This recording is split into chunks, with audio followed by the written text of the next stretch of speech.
Out in Dry Creek, the wind tells stories. Some say it whispers secrets of the old prospectors, the ones who went into the hills chasing gold and never came back out. Others figure it's just the sound of time chewing on old wood and stone, a constant, lonely groan. Jonah Callahan, he didn't pay it much mind. To him, the wind was just the wind, same as the dust that settled on everything, or the ache that found its way into his bones when the sun went down. It was just a part of the deal, just another piece of the quiet, hard life he'd carved out for himself on the edge of nowhere. He was fixing the east fence line, a job that was never truly finished, when he saw her. The sun was getting low, bleeding red and orange across the jagged bridges, throwing long skeletal shadows over his land. He'd been working for hours, the rhythmic thud of his hammer the only sound besides that ever-present wind. Then a flicker of movement by the old well. It wasn't an animal. It was a person, a woman. And Jonah knew, in that instant, she wasn't from around here. He knew every face in a 50-mile radius, and hers wasn't one of them. She stood by the stone well like she'd been born there, hauling on the rope, hand over hand, methodical and strong. The old wooden bucket creaked its protest on its way up from the dark. She was wiry, thin, but the way she moved had a strange kind of power to it. Efficient. No wasted motion. Like someone who knew that every calorie burned was one you might not get back. Jonah set his hammer down, wiped his dusty hands on his jeans, and started walking toward her. His boots made a crunching sound on the dry, thirsty grass. He didn't hurry. You don't hurry when you're approaching a stranger on your land, especially one who seems to be helping themselves to your water without so much as a "how do you do?" You lost? His voice was rough from disuse, but it was steady. Not mean, but carrying the unmistakable weight of a man who didn't like surprises. The woman didn't startle. She didn't jump. She just finished pulling the bucket up, setting it down with a soft splash, the water sloshing over the rim. That told him something. Most folks, especially women, would flinch if a man his size appeared out of nowhere, a sidearm resting easy on his hip. But not her. She turned to face him, and her eyes hit him like a physical blow. They were green. Not a soft, mossy green, but a sharp, hard green, like chips of river stone. They were tired, sure. You could see the miles behind them. But they weren't scared. Not one bit. "Name's Evelyn Maddox," she said, her voice low and a little raspy, like it had been scraped over gravel. She brushed a stray piece of hair back under a faded kerchief. "Folks call me Evie." She didn't offer an explanation. She didn't apologize for using his well. She just stood there waiting. "Heard you might need a hand with the stable," she added, her gaze unwavering. "Neighbor down the road mentioned it." Jonah crossed his arms, his skepticism a palpable thing. "Neighbor, huh? Only neighbor I got is old Hatch Connolly, and Hatch talks more to his chickens than he does to people." For the first time, something flickered in her expression. The corner of her mouth twitched, not quite a smile, but close. "Guess the chickens got good information." Jonah let his eyes drift over her. The coat she wore was worn thin, patched at the elbows. Her boots were scuffed so bad the leather was worn through at the toes. He saw the calluses on her hands when she'd pulled the rope. He saw the dirt under her fingernails. This was a woman who was no stranger to hard, thankless work. "Help with the stable," he repeated, his voice slow. He hooked a thumb over his belt. "It's $1 a day. You muck out the stalls, you water and feed the horses, and you stack the new hay. I don't pay for slacking." "I ain't a slacker," she said, and her green eyes narrowed just a fraction, the stone inside them getting harder. "I just need the work. I don't drink, I don't steal, and I don't cause trouble. You'll get your dollar's worth." He should have said no. Every instinct he had, honed by years of solitude and self-preservation, screamed at him to send her on her way. People who showed up out of nowhere in Dry Creek were always running. Running from the law, from a debt, from a husband, or from something so bad it didn't have a name. Getting tangled in someone else's trouble was a fool's game. But he heard the weariness in her voice, and he saw something else behind the steel in her eyes. Desperation. A quiet, fierce desperation that he recognized because he'd felt it himself. A long, long time ago. "You got family?" The question was out of his mouth before he could stop it. Her whole body tensed. Her jaw went tight. That's my business. Fair enough, Jonah said with a shrug. He knew better than to push. You don't poke a wounded animal. You can start now if you want. Tools are in the barn. Help yourself to the well. Just stay clear of the house. She gave him a single, sharp nod, and then she was moving. She picked up the bucket of water and walked toward the barn, and that's when he noticed it. A slight limp.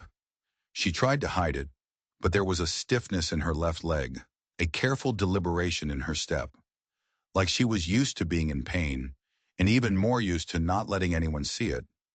Jonah stood there and watched her go, a strange feeling twisting in his gut. This woman was a walking contradiction, strong but fragile, open but secretive. She didn't want to be noticed, but she was about as unnoticeable as a lightning strike in a dead flat field. He tried to go back to his fence, but his eyes kept drifting toward the barn. He could hear the scrape of a pitchfork against the wooden floor, the rhythmic slosh of water. She worked without stopping. No breaks, no complaints. The sun dipped below the hills, painting the sky in shades of bruised purple and dying orange. The coyotes started their nightly choir out in the scrubland. Jonah had seen plenty of drifters try to take on ranch work. Most of them were soft, used to city life, and they'd be collapsed in a pile of hay by sundown. He half expected to find her passed out in one of the stalls. But not Evie Maddox. When the first stars began to prick the black velvet of the sky, he walked over to the barn. The air inside was thick with the sweet, earthy smell of fresh hay and horse. The stalls were immaculate. The water troughs were full. The tools were cleaned and hung back in their proper places. It hadn't looked this good in years. She was just finishing, wiping her hands on her worn skirt. He held out the silver coin. You earned this. She took it with another one of those short, sharp nods. Thank you. He expected her to head for the road, to walk the 5 miles back to Dry Creek. But she didn't. She turned and headed straight for the thick stand of cottonwoods that followed the creek bed, the darkest part of his property. Ain't nothing out that way but rocks and rattlers, Jonah called after her. She didn't turn around. She didn't even break her stride. Her voice floated back to him on the cold night air, quiet but firm. Ain't your concern. And just like that, she was gone. She melted into the shadows between the trees like she was made of smoke. Jonah stood there for a long time, the silver dollar he'd meant to give her still warm in his palm. A cold, familiar ache settling deep in his chest. He told himself to forget her. He told himself it wasn't his business. Out here, everyone had ghosts. The smart thing to do was to make sure you didn't get haunted by someone else's. But as the wind whispered through the cottonwoods, carrying secrets he couldn't understand, Jonah knew he wouldn't forget. He couldn't, because he'd seen the look in her eyes. It wasn't just desperation, it was fear. And whatever she was running from, he had a sinking feeling it was running right behind her. 2 days. That's how long the silence lasted. 2 days of Jonah telling himself he was a fool, that he should have just sent her away. The sky turned a mean, slate gray, and the wind carried the sharp bite of a late spring snow. Winter in Dry Creek had a habit of lingering, like an unwelcome guest who didn't know when to leave. He spent the time riding his fence line, checking for breaks, looking for coyote tracks. The work was familiar, methodical. It was supposed to clear his head, but it didn't. Every gust of wind seemed to whisper her name. Evie Maddox. Every shadow in the trees looked like her disappearing figure. It wasn't concern, he told himself. It was just curiosity. Plain and simple. You don't survive out here by being naive. A woman alone, working for a single dollar, then vanishing into the wilderness instead of heading to the safety of town? It didn't add up. Something was wrong with the math. By the time he finished his rounds, the light was already fading, the world turning to shades of gray and black. He found himself on the ridge overlooking the creek. The stand of cottonwoods below him, a dark, tangled mass. Against his better judgment, he dismounted, leaving his mare cast to graze on the sparse grass. He followed the sound of the water, his steps silent on the packed earth. The creek was running low, its banks dry and cracked. Up ahead, the old railway bridge stood like the rib cage of some long-dead beast. The mining company had abandoned it years ago, and now it was just a monument to forgotten ambition. its timbers black and rotting. As he got closer, he slowed his pace. A flicker of orange light caught his eye. A small fire, tucked away beneath the bridge, in the cramped, sheltered space between the massive support beams and the rocky ground. He moved closer, staying in the shadows of the trees, his heart starting to beat a low, heavy rhythm against his ribs. And that's when he saw them. It wasn't just her. Underneath the bridge was a makeshift camp, a ragged canvas tarp stretched between two beams for a roof. A small, smoky fire struggled for life in a ring of stones, and huddled around it were five small figures, five children. Jonah froze, his breath catching in his throat. The oldest was a boy, maybe 11 or 12. He had dark, watchful eyes that looked far too old for his face, and his jaw was set with a grim determination that no child should ever have to learn. Beside him, a girl a few years younger, thin as a whip, was meticulously sewing a patch onto a threadbare blanket. Her fingers moved with a practiced, adult efficiency. Two younger boys were huddled near the fire, sharing a small, stale piece of bread. And in the arms of Evie Maddox, who was crouched by the fire stirring a small dented pot, was a toddler. A little girl, no older than 3, wrapped in a quilt so worn it was nearly transparent. This wasn't just a woman running from something. This was a family, living like hunted animals under a bridge. Evie's face, illuminated by the firelight, was gaunt. The shadows under her eyes were darker, deeper. She was stirring what looked like a thin, watery soup, her free hand resting protectively on the back of the sleeping toddler. The other children were silent. They didn't play. They didn't laugh. They moved with a quiet, eerie purpose, gathering twigs for the fire, mending their worn-out clothes. It was a silent, desperate ballet of survival. Jonah took an involuntary step back, and his boot crunched on a loose piece of gravel. The sound was like a gunshot in the quiet clearing. Evie's head snapped up, her eyes instantly finding him in the darkness. They were wide for a split second, and in that second, he saw it all. The steel was still there, but underneath it was a raw, bottomless terror. It wasn't the fear of a stranger. It was the fear of being found. The oldest boy, the one with the old eyes, immediately stood up, placing himself between Jonah and the other children. He didn't have a weapon, but his small body was rigid, ready to defend his family. Jonah slowly raised his hands, palms out. "Ain't here to cause trouble." Evie's jaw clenched, and the steel slammed back into place in her eyes. "Then keep walking." "You work for me," he said, his voice softer than he intended. "Figure that gives me some cause for concern when I find you. And them."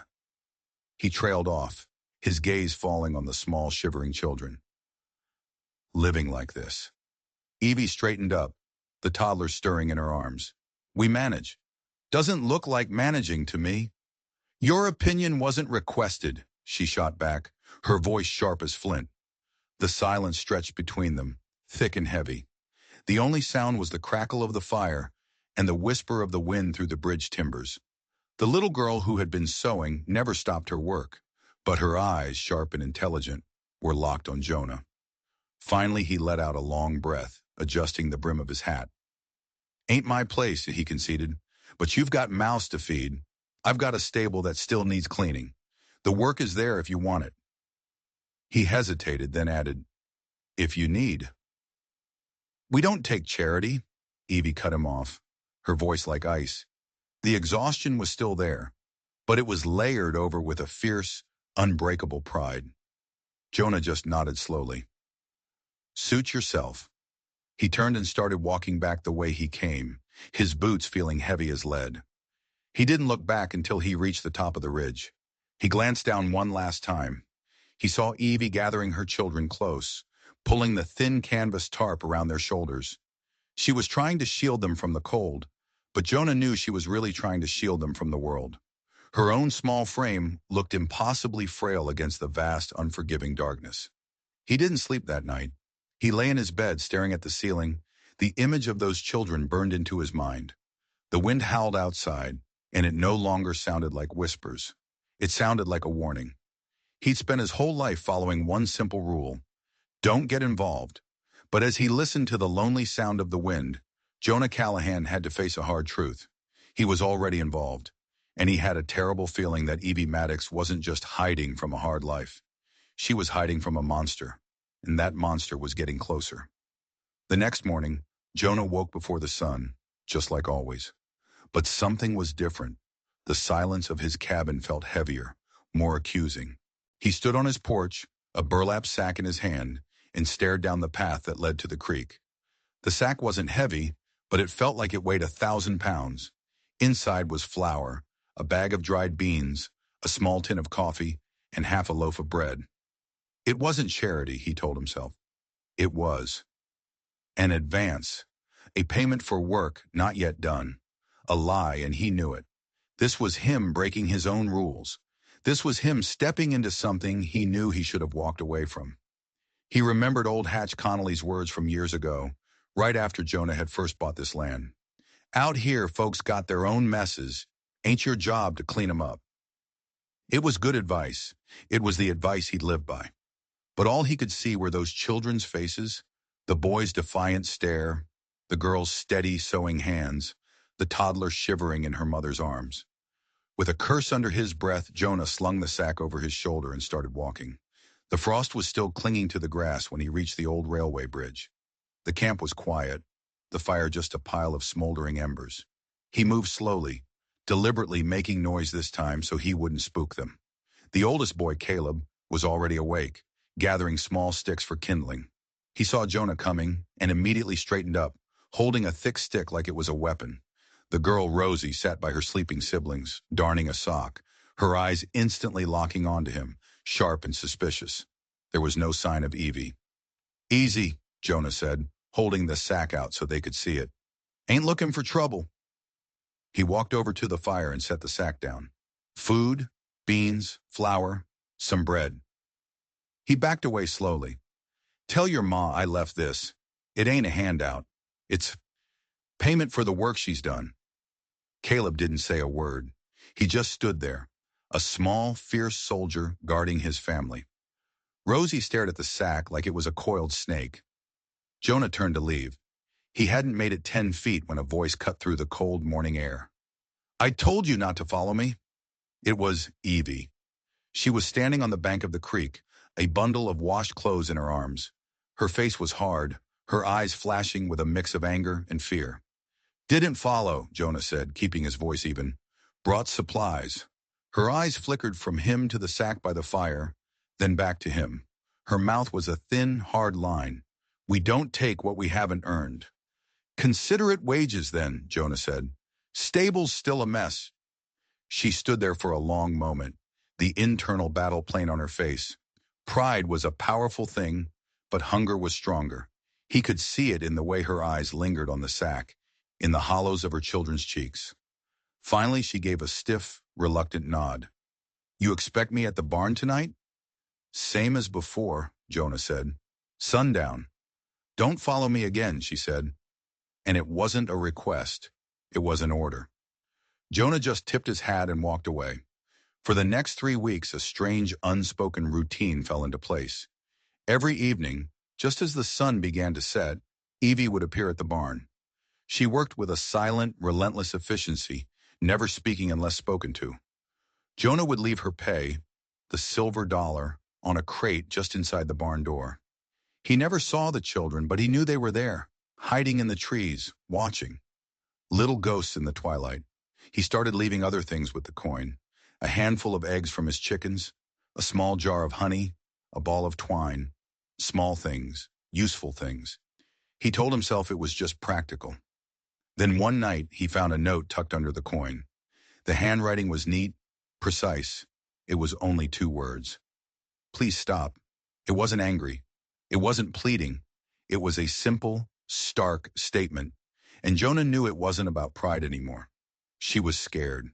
His kindness, his attention, was making her a target. He was drawing a spotlight on her when all she wanted was to stay in the shadows. So he stopped. He left only the coin. He kept his distance. He tried to ignore the gnawing feeling in his gut that he was just a bystander, watching a tragedy unfold in slow motion. A woman with 5 children living under a bridge. She wasn't just hiding from poverty. She was hiding from a person, And that person was looking for her. Jonah had lived long enough to know what trouble looked like when it started circling. It was quiet at first, a shadow at the edge of your vision, a feeling of being watched. And then it showed up at your door. It started with the chickens. Jonah woke up one morning to the sound of his dog, Old Red, barking a low, agitated growl. He stepped out onto his porch into the gray light of dawn, and he knew immediately that something was wrong. The door to his chicken coop was hanging open, swinging on one hinge. Feathers were scattered across the dirt like a fresh snowfall. Every single one of his hens was gone. But this wasn't the work of a coyote or a fox. There was no blood, no drag marks, no sign of a struggle. The chickens had just vanished. It was clean. It was quiet. It was human. It was a message. His gut twisted. The circling was over. Trouble had arrived. By noon, that trouble had a name. Hatch Connolly came riding up the trail on his stubborn old mule, a bottle of rye whiskey swinging from his saddle horn. Hatch's face was a roadmap of worry. "Figured you ought to know," Hatch said, not bothering with pleasantries. He swung a stiff leg over the mule. "Silas Maddox has been seen over at Jackson's Crossing." Jonah's hands, which had been mending a leather strap, went still. "Is that so?"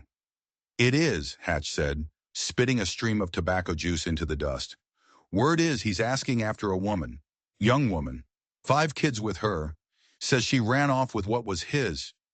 Jonah kept his face a perfect, blank mask, but his heart started a hard, angry drumming against his ribs.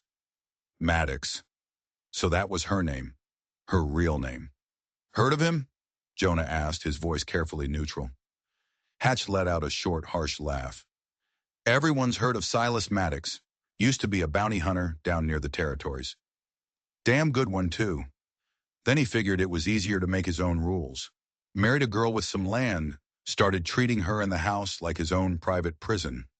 Hatch's eyes, usually clouded with drink, were sharp and clear. "He ain't a man you want to cross, Jonah. Got a mean streak a mile wide and a smile like a snake. You see him yourself?"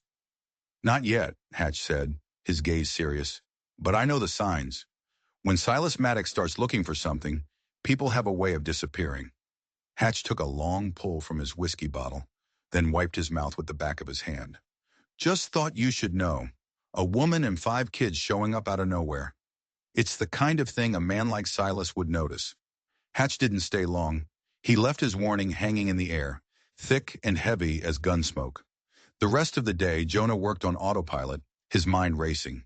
He thought of Evie's limp, the haunted look in her eyes, the way her children moved like silent, scared soldiers. It all made a terrible kind of sense now. That night, the wind picked up, howling across the plains. Jonah sat in his cabin, his rifle resting across his lap. He didn't bother to undress. Old Red paced back and forth on the porch, a low growl rumbling in his chest. It was close to midnight when he saw him, a figure standing at the edge of the cottonwoods, half hidden in the shadows.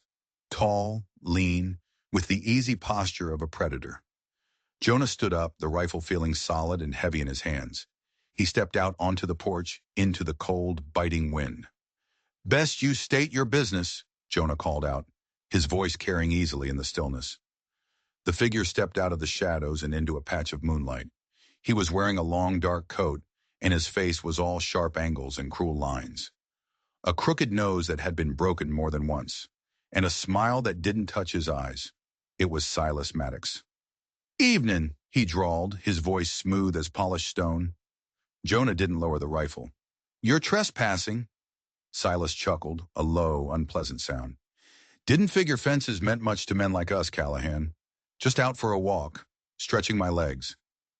His eyes scanned the property, lingering on the barn, the house, as if he were taking inventory. "You're looking for her," Jonah said. It wasn't a question. Silas's smile widened. It was all teeth.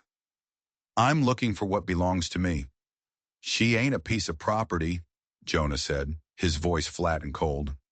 "The law says otherwise," Silas countered, taking a slow step forward. "We're married. Those are my children she stole from me." "The law doesn't mean much this far out," Jonah said.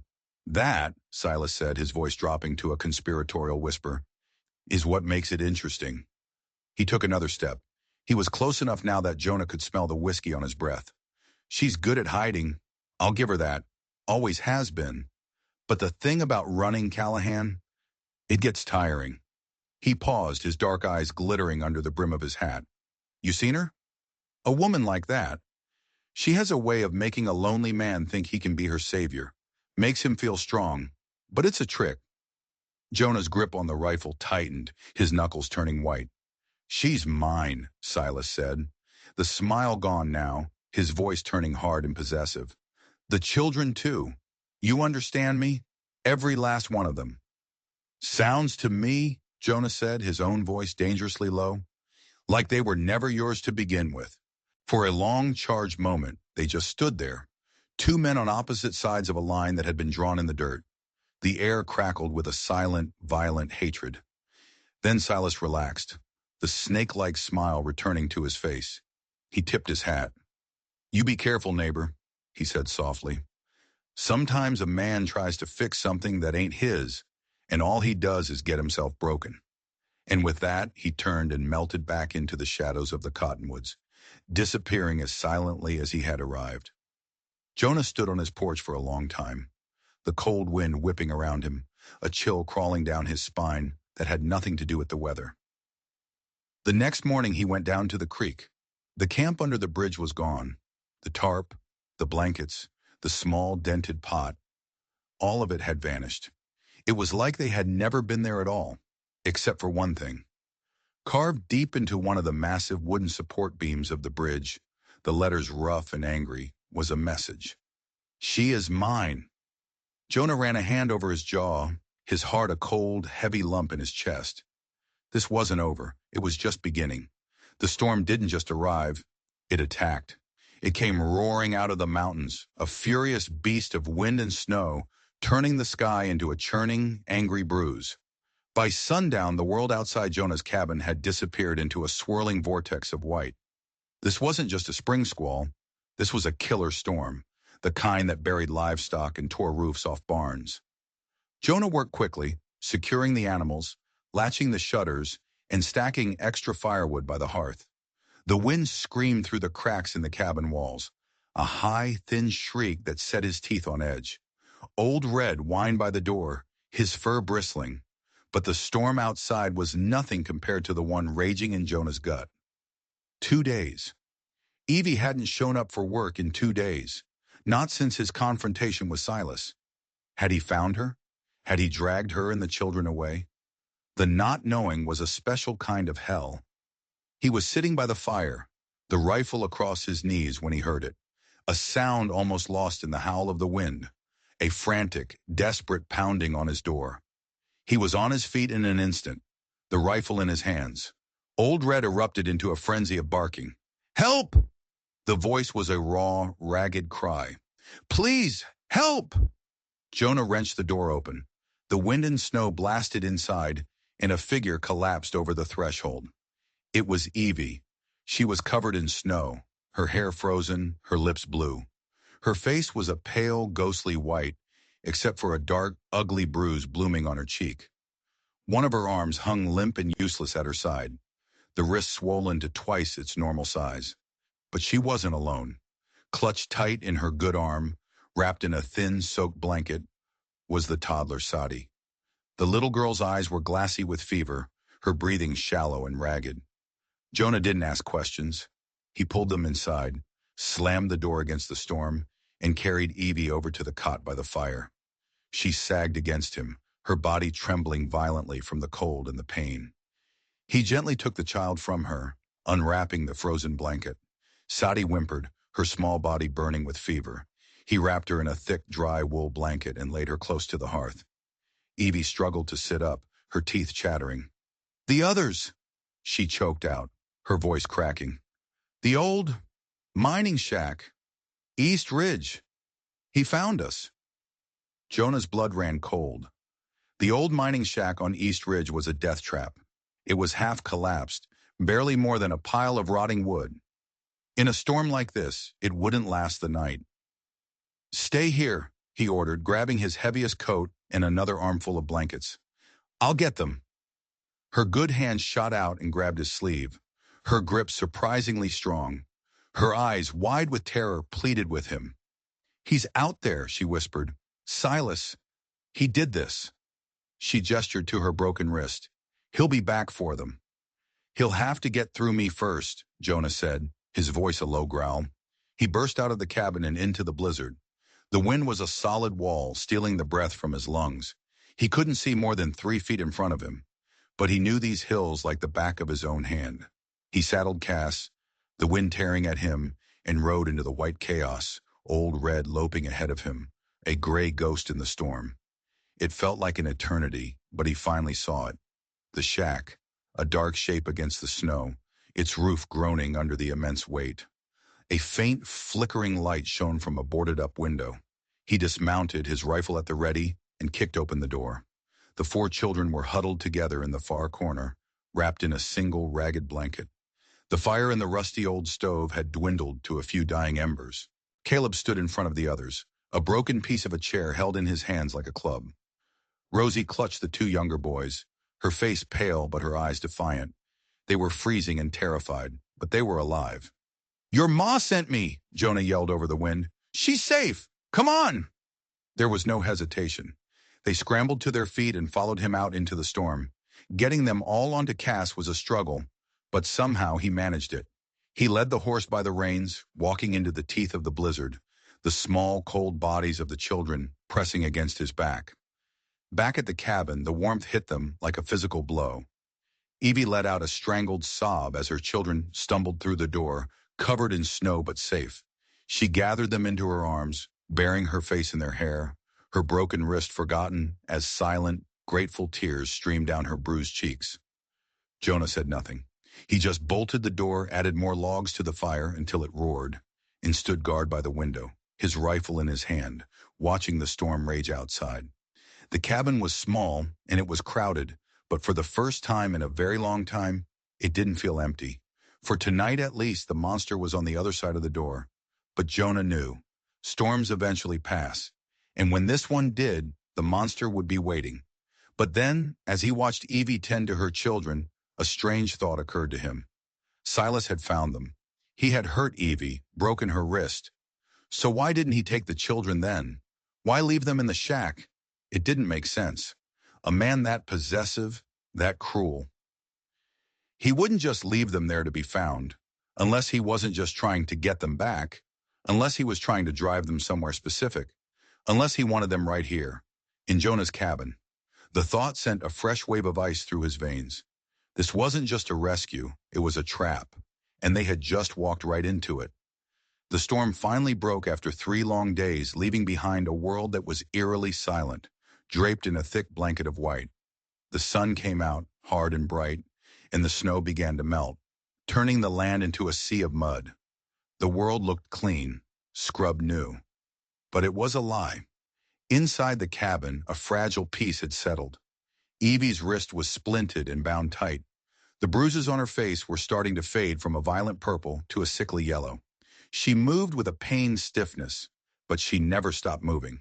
She cooked, she cleaned, she mended clothes, her green eyes constantly darting to the windows, to the tree line. The children surprisingly adapted quickly. They were like resilient little weeds, finding ways to thrive in the harshest conditions. Caleb, silent and serious, appointed himself Jonah's shadow, helping with the chores, his eyes missing nothing. Rosie, with her old soul seriousness, took over the small kitchen, organizing their meager supplies with a fierce efficiency. The younger boys, Benji and Tommy, rediscovered the simple joy of being children, their quiet laughter slowly filling the corners of the small cabin. And little Sadie, her fever broken, was a constant, warm presence, usually attached to her mother's hip. The cabin, once a bastion of solitude, was now filled with the hum of life. It was noisy, it was crowded, and it was warm. It was a warmth that had nothing to do with the fire in the hearth. But Jonah couldn't shake the feeling of dread. The question kept nagging at him. Why had Silas left the children behind? It was a tactical error, and Silas Maddox was not a man who made errors. It was a piece of the puzzle that didn't fit. The first sign came a few days later. A boot print in the mud behind the barn.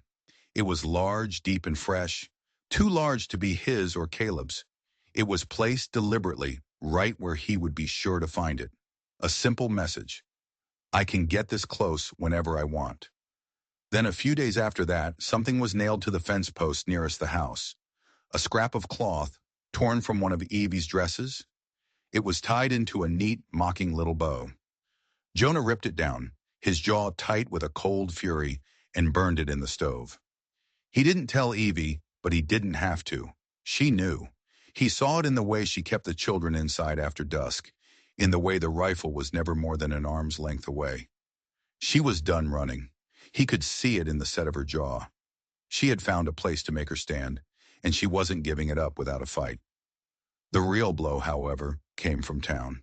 When their supplies ran low, Jonah rode into Dry Creek. The town felt different.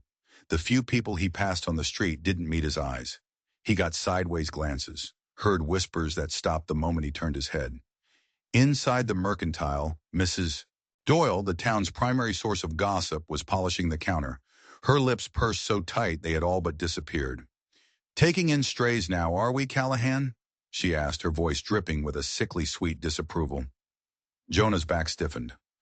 "Don't know what you mean." "Oh, I think you do," she said, leaning forward conspiratorially. "That woman, and all those children. A man's been in town, a very respectable, well-spoken man, a Mr. Silas Maddox." Jonah's face remained a blank mask.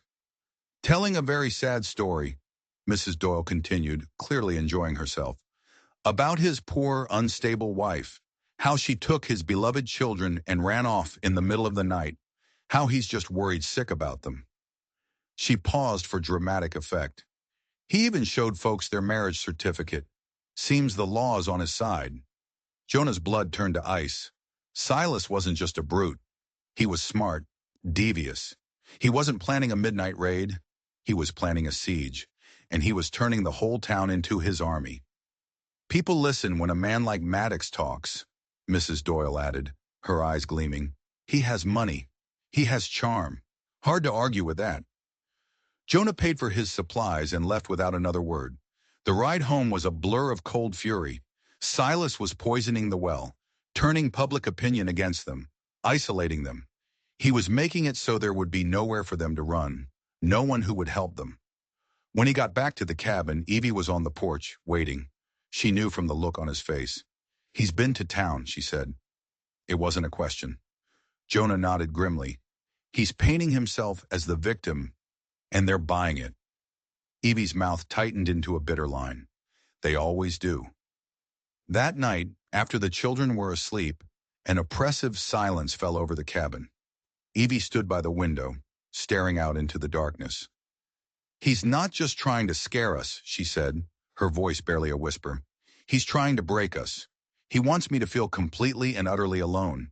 He wants me to believe that no one will help me, that the whole world is on his side. That's his real weapon, not his fists, his words." Jonah walked over and stood beside her. "He's wrong. You're not alone." She finally turned to look at him, her green eyes searching his face in the dim firelight. "Why are you doing this, Jonah? Why are you helping me? You don't even know me." Jonah thought for a moment, the answer coming to him with a clarity that surprised him. "Because I know him," he said quietly. "I've seen men like him before. Men who think the world and everyone in it belongs to them. And I know what happens when good people stand by and do nothing." A flicker of something, gratitude, relief, something fragile and new passed through her eyes. Then she straightened up, her expression turning hard and resolute. "There's something you need to know," she said, her voice low and urgent. "The reason he's so desperate to get us back, it's not just about me. It's not even just about the children." She walked over to the hearth and pulled a loose stone from the wall. From the small dark cavity behind it, she retrieved a small, oilskin-wrapped parcel. She brought it back to the table and carefully unwrapped it. Inside wasn't money or jewels. It was a stack of papers, old yellowed legal documents. "This is my family's land," she said, her finger tracing a line on a hand-drawn map. "My father's ranch up in the high country. It's not much, but it has one of the only year-round springs in the county. It's valuable." She looked up at him, her eyes burning with a cold fire. "My father died a year ago. He left it all to me, to the children. Silas married me 2 weeks later. He thought he was marrying the land. But my father was smarter than that. The will is ironclad. The land only passes to the children on their 18th birthday. Until then, I'm just the caretaker. Jonah's mind raced, the pieces of the puzzle suddenly slamming into place. Silas didn't just want his family back. He wanted the land. He needed the children to control the land. But there's more, Evie said, her voice dropping even lower. She pulled out another document from the bottom of the stack. My father. He suspected what kind of man Silas was. He had a man in town, a lawyer, look into him. This, she pushed the paper across the table, is a copy of a marriage certificate, Silas's first marriage, to a woman in the territories. Jonah stared at the paper. But he's married to you. Evie's lips curled into a grim, mirthless smile. Exactly. That woman, his first wife. She disappeared a month after they were married. No one ever saw her again. The marriage was never legally dissolved, which means my marriage to him. It's not legal. It never was. Jonah stared at her, the enormity of it all crashing down on him. Silas wasn't just an abusive husband. He was a fraud, a bigamist, and quite possibly a murderer. And Evie held the proof. He doesn't know I have this, she whispered. He thinks the originals were burned in a fire at the county courthouse last year. But my father's lawyer was careful. He made copies of everything. Now Jonah understood. Silas wasn't just trying to get his family back. He was trying to get the evidence that could send him to the gallows. This wasn't a domestic dispute. This was a hunt. And Evie wasn't the prey. She was the one witness who could destroy him. And Silas knew that the only way to silence a witness, permanently, was to make sure they could never testify. The knock on the door came the next afternoon. It wasn't the frantic pounding of someone in need. It was a firm, official knock. Jonah opened the door to find two men standing on his porch. One was the town sheriff, a portly, self-important man named Davis. The other was Silas Maddox. Silas was smiling, that same cold, reptilian smile. Afternoon, Callahan, he said pleasantly. Sheriff Davis and I have just come to collect my family. The first thing Jonah felt was the silence. Not the good, peaceful kind. The bad kind.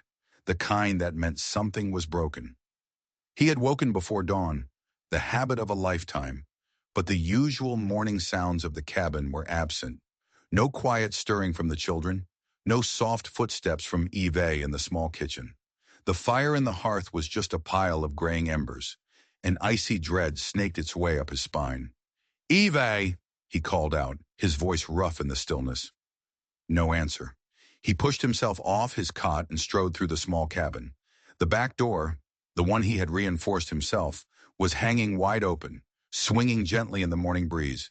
The cool air smelled of pine and damp earth, and wrongness. His eyes swept the room and landed on the table, and his blood ran cold. Sadie's doll, the small, one-eyed rag doll she never let out of her sight, was on the table. A rusty hunting knife had been driven through its chest, pinning it to the wood. And underneath it, scrawled in what looked like mud or blood, were two words. You lose. Rage, pure and undiluted, washed over him, so hot it felt cold. He didn't waste a second. He strapped on his revolver, grabbed his Winchester, and stormed out of the cabin. There were signs of a struggle near the barn. A dropped blanket, a small, scuffed boot, one of Tommy's. Silas hadn't been subtle. He hadn't been quiet. This was an act of arrogant, brutal dominance. He had walked right onto Jonah's land and taken what he wanted. Jonah saddled Cass with frantic, efficient movements, his mind a maelstrom of fury and fear. He had let his guard down. He had thought the fight would be words, lawyers, the town. He hadn't expected this. Not so soon. Not so brazenly. But where would he go? Silas was smart. He wouldn't just take to the open road. He needed a place to hide, a place to hole up while he dealt with Evie and the evidence. And then it hit him. The papers, the land deeds, the high country, the land that was the whole reason for this nightmare. It was a gamble, but it was the only one he had. He rode hard, pushing Cass faster than he ever had before.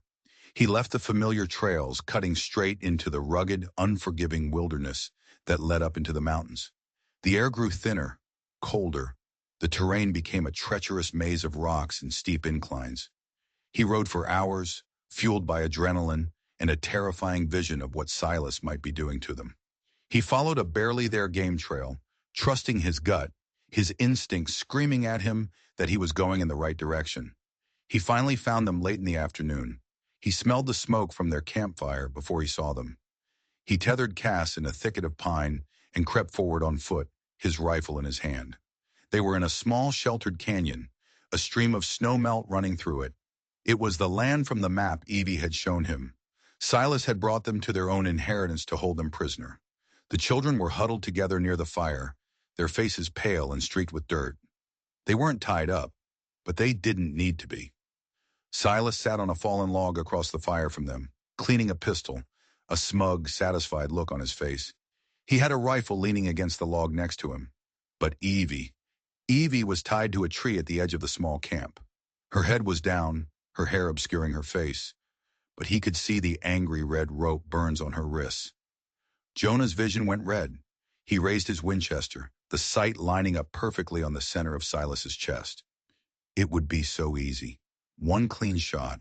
Justice, swift and final. But then Caleb, the oldest boy, looked up. His eyes, full of a quiet, desperate plea, met Jonah's through the trees. And Jonah knew he couldn't. He couldn't kill their father, no matter how monstrous in front of them. He couldn't trade one trauma for another. He had to be smarter than that. He backed away silently, his mind racing. A frontal assault was suicide.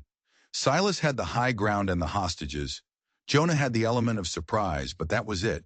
He needed a distraction, something big. His eyes scanned the canyon walls. They were steep, made of loose rock and shale, a product of countless winters of freezing and thawing. Above Silas's camp, on the opposite side of the canyon, was a large, precarious-looking overhang of rock. It was a crazy idea, a reckless idea. It could kill them all, but it was the only idea he had. He circled around, a long, wide arc that took him high up onto the ridge above the canyon. It was a difficult, dangerous climb, but the rage in his heart pushed him onward. He found what he was looking for, a series of large, loose boulders wedged into the scree slope directly above the overhang. He found a long, sturdy branch and began to work it under the largest of the boulders. It was back-breaking work. He sweated and strained, his muscles screaming in protest. The boulder resisted, groaning against the pressure. Then, with a sudden, sickening lurch, it gave way. It started slowly, a small trickle of pebbles. Then larger rocks began to slide, gathering speed and momentum. The trickle became a river. The river became an avalanche. A deafening roar filled the canyon as tons of rock and earth broke loose and came crashing down. It didn't hit the camp directly. Just as he'd hoped, it slammed into the overhang, which shattered under the impact, sending a shower of smaller rocks and debris down into the canyon, right between Silas and the children. It was chaos. Silas yelled in surprise and rage, diving for cover as the ground shook. The children screamed, huddling together. The air filled with a thick cloud of dust. It was the distraction Jonah needed. He scrambled down the side of the canyon, his boots sliding on the loose rock, and burst into the camp while the dust was still settling. Silas was on his feet, disoriented, his rifle knocked from his grasp by the rock slide. He saw Jonah and his face contorted with fury. He lunged for the pistol tucked in his belt, but he never made it. Evie, her eyes blazing with a primal fire, had been working at her bonds the entire time. The rock slide had given her the final moment she needed. The rope fell away, and she launched herself at Silas like a cornered wolf. She didn't have a weapon, so she became one, her hands and feet a blur of desperate, furious motion. She slammed his head against the tree, and he crumpled to the ground, stunned. Jonah was on him in a second, his boot on Silas's chest, the barrel of his Winchester pressed under his chin. "It's over, Silas," Jonah growled. Silas just laughed, a weak, gurgling sound. "You think this is over? You think you've won?" He coughed, spitting dust. "You can't prove a thing. I'll tell the sheriff you kidnapped them. I'll tell them you caused that rock slide, tried to kill us all. It'll be your word against mine. And who do you think they'll believe? It won't be his word against yours, Evie said, her voice shaking but strong. She stood over him, holding the oilskin parcel, which she had retrieved from his saddlebag. It'll be this. She ripped it open, letting the papers flutter down onto Silas's chest. The land deeds, the will, and on top, the marriage certificate, his first one. Silas's eyes went wide, the color draining from his face. The smug confidence, the cruel arrogance, it all vanished, replaced by a raw animal panic. He had been so sure she didn't have it, so sure it had been destroyed. They'll believe this, Evie said, her voice ringing with the cold, clear sound of justice. And they'll believe me. Jonah hauled Silas to his feet, binding his hands tightly with the rope he had used on Evie. The children, their fear slowly being replaced by a dawning sense of awe, ran to their mother, burying their faces in her skirt. They rode back down the mountain, not as victims, but as victors. Silas was slumped over his horse, a prisoner, his reign of terror finally at an end. Jonah rode beside Evie and the children, a silent, steady guardian. The fight wasn't completely over. There would be questions, legal battles, the slow, grinding wheels of the law. But the war, the real war, had been won. It was won not with a bullet, but with a piece of paper. With the truth. As they rode out of the high country and back into the familiar landscape of Dry Creek, Jonah looked over at Evie. The setting sun caught her hair, turning it to fire. The bruises were still there. The exhaustion was still etched on her face. But for the first time, the fear was gone from her eyes. In its place was something new. Something he had never seen there before. Hope. And in the quiet, shared glance that passed between them, Jonah Callahan realized that he had done more than just save a family. He had saved himself. He had stepped out of his own lonely prison and found something he thought he had lost forever. Something worth fighting for. Something that felt impossibly like home. The snow thawed slow that year, pulling back from the hills like a tired ghost. Winter had left its scars, on the land and on the people. But scars are just proof that you survived. And they had survived. Jonah Callahan's cabin, once a fortress of solitude, was now a noisy, chaotic, and unbelievably happy home. It was filled with the sounds of children's laughter, the smell of baking bread, and the quiet, steady presence of a woman with eyes as green and resilient as the first spring grass. Silas Maddox was gone. After they had brought him back to town, along with the damning evidence, his web of lies had unraveled with shocking speed. The charm, the money, it all meant nothing in the face of a bigamy charge and the suspicion of murder. He was taken away in irons by a federal marshal, his name becoming a cautionary tale whispered in the saloons of Dry Creek. But true freedom wasn't just the absence of a monster. It was the presence of peace. And peace was something they had to build day by day. They reinforced the fences, not to keep threats out, but to keep their future in. Caleb, his shoulders finally relaxing from their constant, protective hunch, learned to shoot with a steady hand. Not for defense, but for sport. Rosie, it turned out, had a mind for numbers and helped Jonah manage the ranch's small finances. Benji and Tommy explored every inch of the land, their whoops and hollers echoing through the cottonwoods. And Sadi, the little girl who had been so close to death, blossomed, her laughter the constant, joyful soundtrack of their new life. And Evie became the heart of it all. The haunted, hunted look in her eyes was replaced by a soft, steady light. She planted a garden, and against all odds, green shoots pushed their way up through the rocky soil. She filled the cabin with wildflowers and the smell of cooking, turning a rough bachelor's cabin into a home. One evening, Jonah found her sitting on the porch, watching the sunset paint the sky in fiery colors. Sadie was asleep in her lap. "I filed the papers," she said quietly, not looking at him. Jonah stopped, unsure what she meant. "In town," she clarified. "The land is officially in the children's names. And my name. I had it legally changed. It's Cooper now." Jonah's throat felt tight. She finally turned to look at him, her green eyes soft in the fading light. It's a good, strong name. It's the name of the man who saved us. Not because I feel like I belong to you, but because it's the first thing in a long time I've been able to choose for myself. I'm choosing to be a Cooper. He couldn't find the words, so he just sat down beside her, his rough hand finding hers. They sat there in a comfortable silence as the stars began to appear, one by one, in the darkening sky. It wasn't a fairy tale ending. Life was still hard. The winters were still cold. The summers still hot and dry. But it was real. They had faced the worst the world could throw at them, and they were still standing.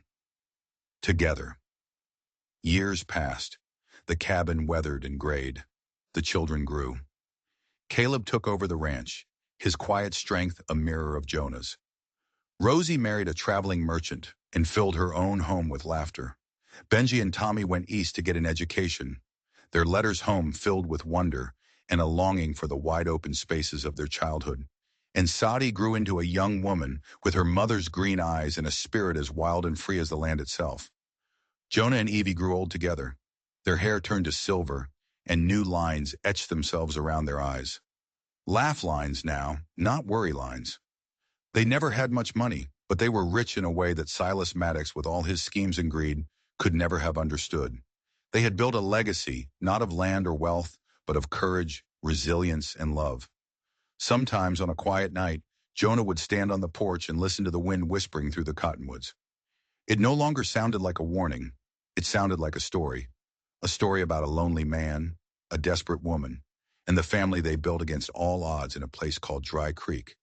A story that proved that sometimes the most broken things can be put back together, stronger than they were before. If you believe that the heart of the West wasn't just built on gunfights and gold, but on the quiet courage of ordinary people who refuse to stay broken, then do me a favor and hit that subscribe button for more Wild West stories. Because out here, the greatest treasures aren't the ones you dig out of the ground. They're the ones you fight for, the ones you build, and the ones you hold on to with all your might. We've got another tale of dust, grit, and redemption coming your way tomorrow. We'll see you down the trail.